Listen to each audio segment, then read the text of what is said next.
Hello, mga Kuya Abner. Kung nadumduman pa to niya kung post nga nagbayaran pabahin sa akong igagaw naghilak kay gusto siya nga muna yung wish sa iyang birthday. Karon akong gituman gid ang wish sa iyang birthday pero kitos mga si Kuya Abner. Wala dia spaghetti. Dahil pa naging sa nga spaghetti cake lagi dayon naon ta booking nga hatay sa iya pero wala po siya magpakita sa ako karong adlaw nalaya ang buki ako ng ibaliban. Sige, baka gilaya.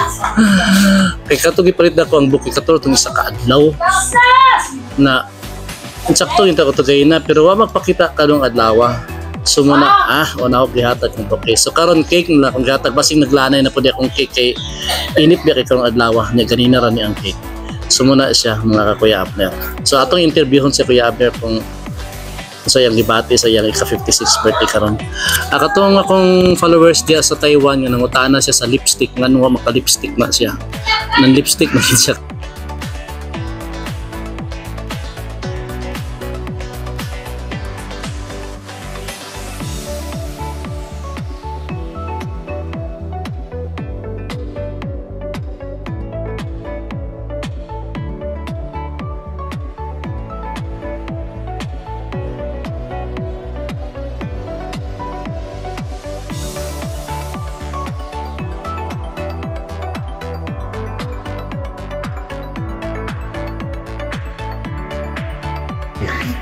Salamat man sa gihatag ninyo ni Kuya nga cake. Sa Iban.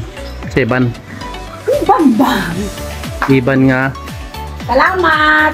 Thank you very much. Sinaw kong pang tagaan sa Kabaskog sa Lawas, ang gitagaan labi na yun ang naghatag.